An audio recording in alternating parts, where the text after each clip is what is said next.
morning, garden friends. Well, I decided it was time to do a Q&A.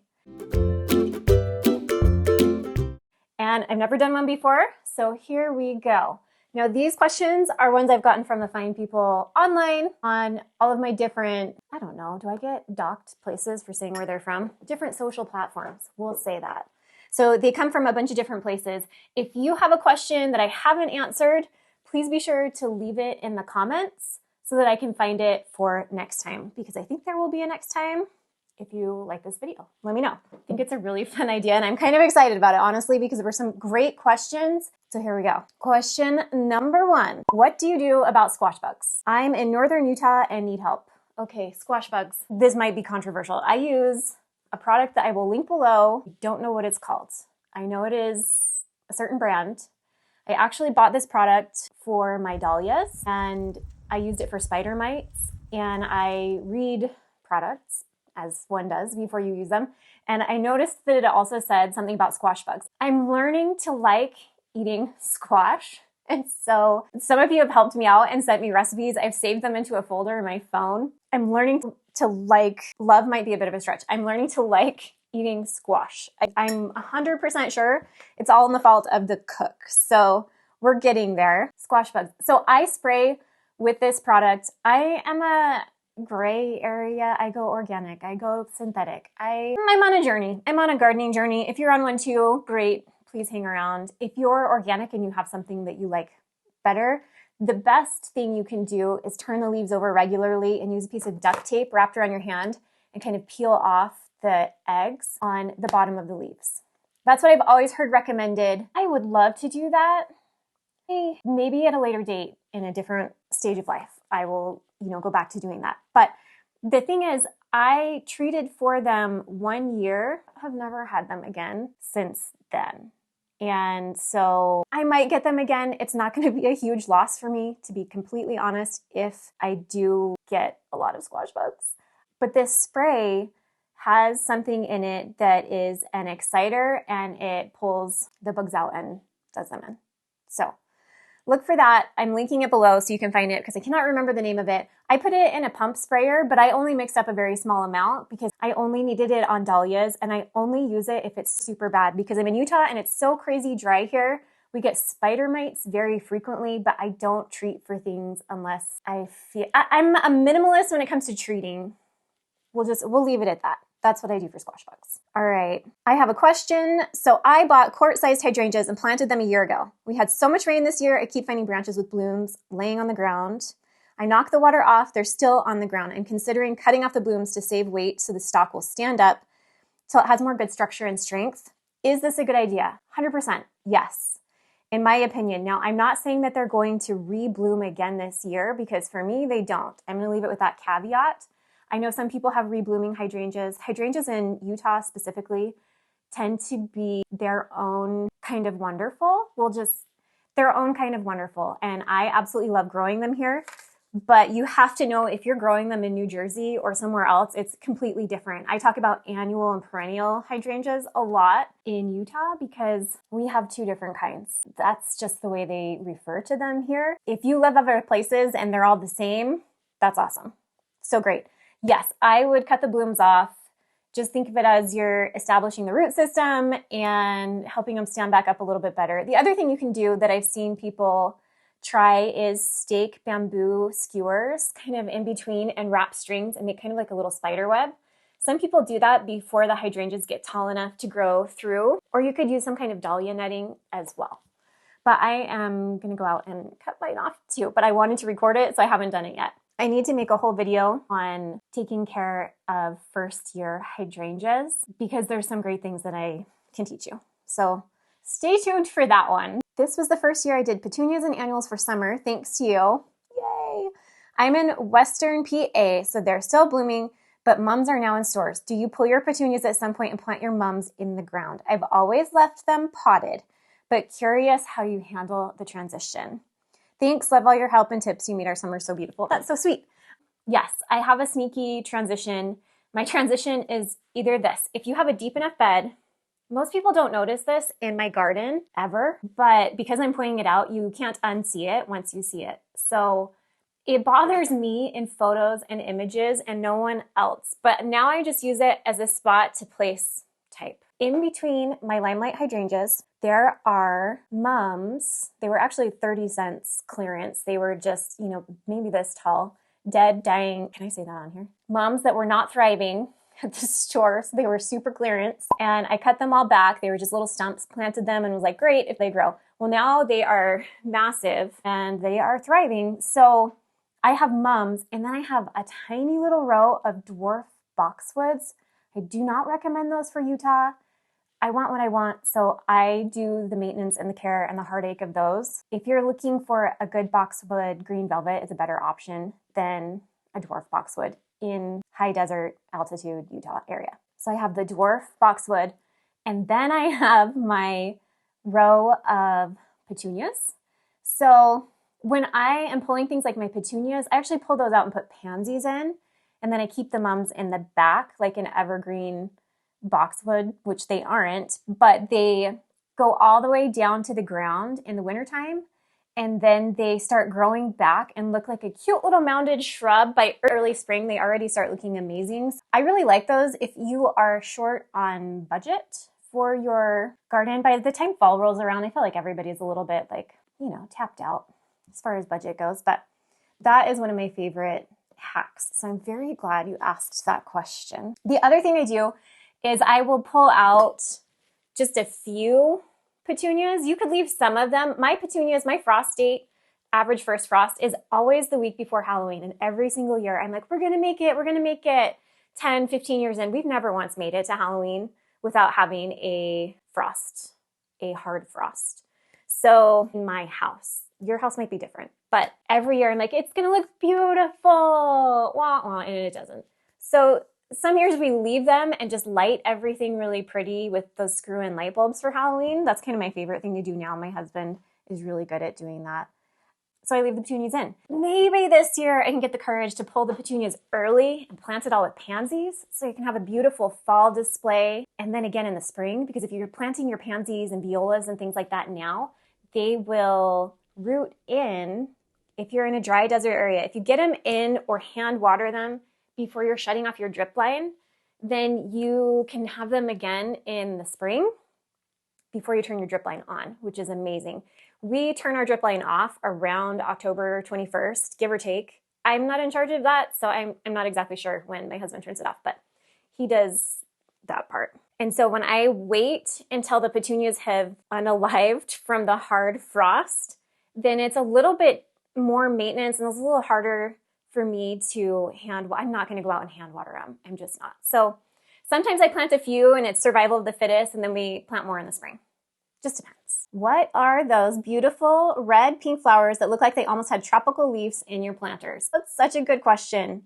Those are canna. They are the ones from Costco. Now, this was excessive, and it was my first year trying these out. These were grown by Olson's Greenhouse Gardens, and they're a wholesale grower. They grow them. They go to Walmart. They go to Home Depot. They go to Costco. These were the Costco ones, and they were about $20 each. I put 3 in each planter, which I think I could have done 2 and then had some more space, because quite honestly, they're choking out my petunias, which is great because the hummingbirds are obsessed with this plant. I wasn't sure. My friend has a ton of them in his yard, in his beds. Maybe not a ton, but they look like a ton. They look amazing in his flower beds. And I have always loved the height that they give.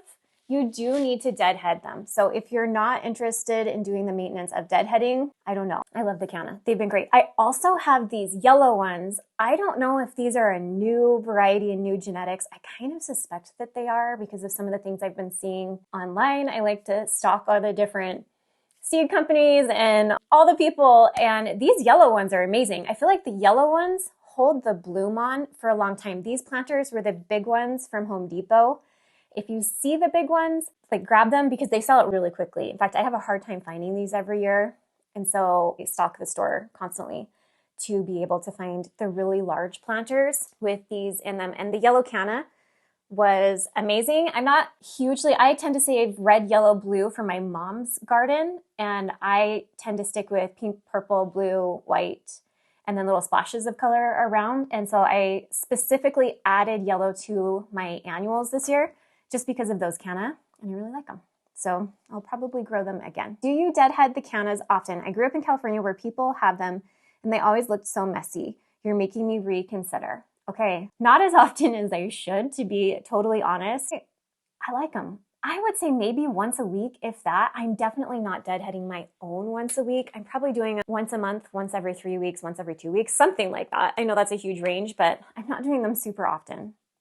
And they still are doing pretty great. Can I ask you, with your beds, do you do curbing, or how do you create your grass line between the grass and the bed?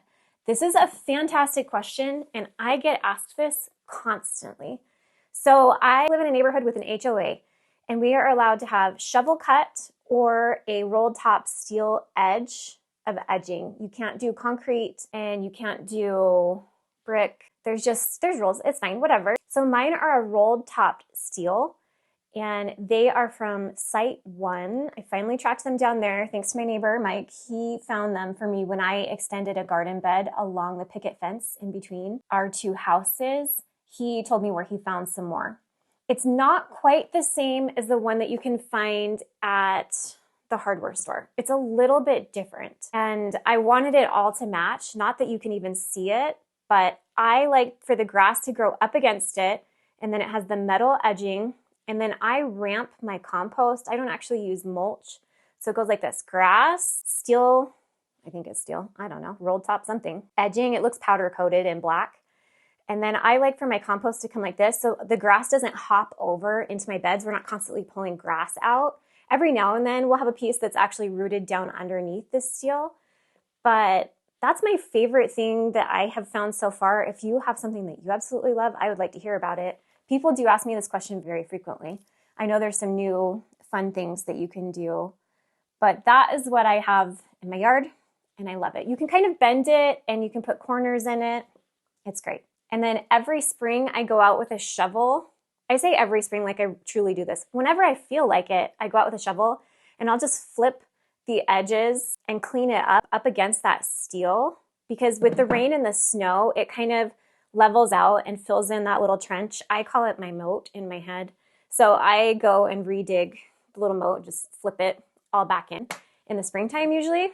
And then it looks really good when it has a clean edge. And it's easy. Could you please, lots of pleases, do a video on your sweet Mademoiselle when it's in full bloom? It's always somewhere hidden back in your reels. I have just planted 2 bare roots. I love my sweet Mademoiselle roses, and my husband does too. He loves them enough. He asked for some on his office windows. He wanted some there so he could look at them, and they grow really tall and really well and such sturdy stems.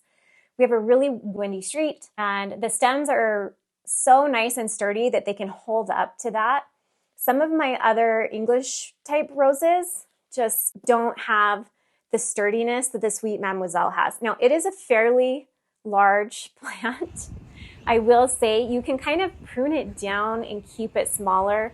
I am going to have to do a really hard pruning on mine this year in the cut flower garden because I ran out of time last year. I've been a lot busier editing video, and so finding that balance is really hard. But I am planning to I got a new tool for my birthday and I absolutely love it. So I'll record how I prune that down.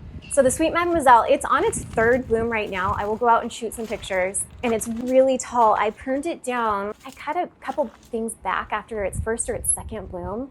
And when you cut it back, it just explodes all over again and so many more beautiful blooms. I wish I had been deadheading my other couple even more. I know it's kind of funny that you become a garden YouTuber and you think that your yard will look so much better because you're showing it to a lot of people and doing all these things online. My yard, I actually have a little bit less time. The time that I used to spend doing things like deadheading, I'm now spending video editing. So I'll get back to it. I love deadheading. Video editing is fun too because people have been so grateful and kind, but I would rather be deadheading than editing out my ums and words. What do you have behind your limelights? Can you tell me the levels and how you got them at different heights?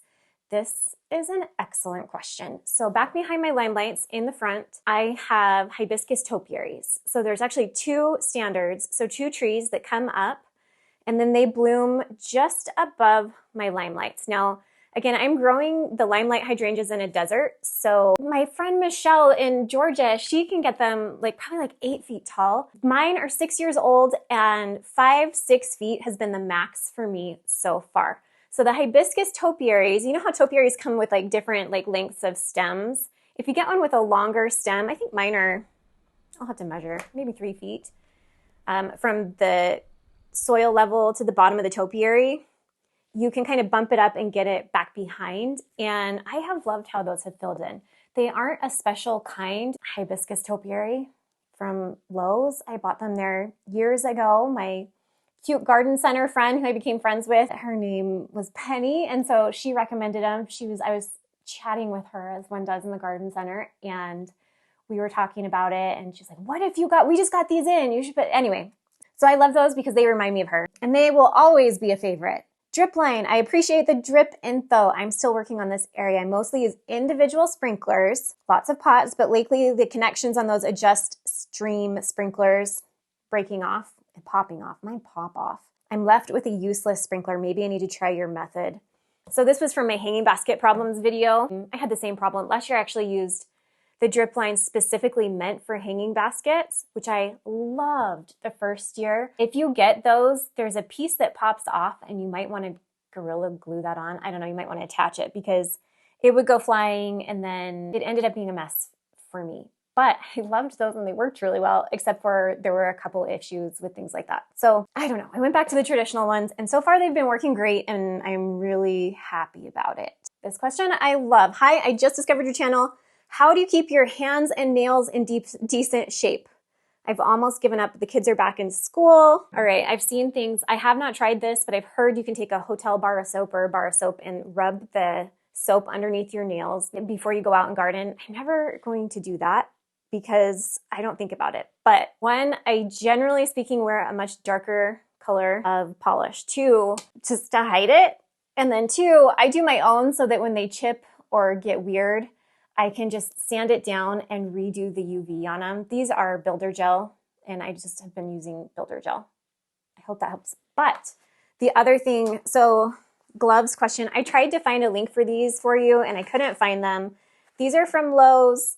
They are, I don't know the brand because I cut the tag out. I have sensory issues, I'm pretty sure, with a lot of things like tags and seams. So they look like this, and they are from Lowe's. They are amazing, and whatever reason, they're the only gloves I've ever found that can keep the dirt out. I feel like everything else kind of traps the dirt in, and I mostly just wear gloves for wasps. But since I started filming gardening videos, I almost always have one glove on and one glove off because I have to start and stop my camera, and it's really hard to do with gloves on. But these ones I really like. I will say this, they are kind of bulky, so I generally just use these for really dirty planting jobs.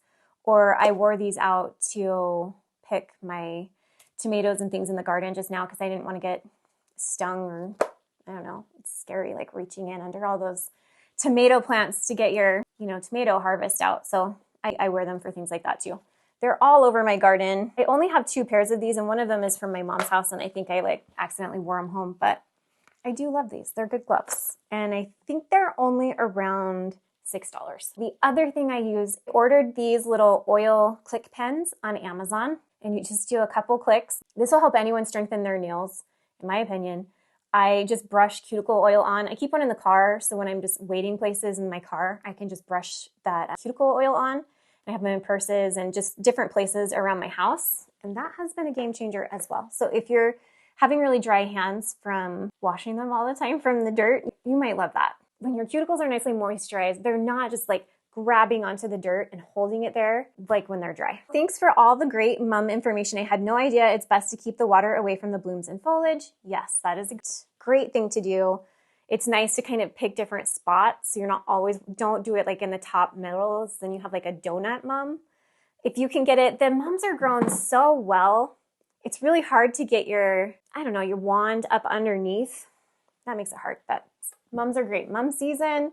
I really like to plant mine in the ground. That's my favorite way. And then I usually just do a couple in pots around. I'm doing more this year because why not? It seems fun and it feels fun. And we're talking about mums a lot. So I'm probably going to do quite a few mums this year. I'm not usually a fan of mums, but maybe I'll give them a try again. They always seem to dry out super fast on me. If you live in a dry climate, they do dry out super fast. My number one trick for that is a tray on the bottom and water the tray so they can absorb the water slowly, over the course of 5 or 10 minutes or longer if they're really dry, because whatever medium that they're growing in, the soil, if you're watering it, and we're busy people, everybody's got stuff that they have to get done in a day, right? So if you go out and water it, you're not going to stand there and just drip little bits. So I like to have a drip line on my mums, or if I don't have a drip line on my mums, I will put a tray, any kind. I like to go to the thrift store and find cute ones. Walmart always has the cute zinc ones, always meaning the last 2 or 3 years they've had them. So every season I've added just a couple more because I use them for all kinds of things inside of my house and outside of my house. Here, I'll show you one. Here's one right here. I have 2 just in this room.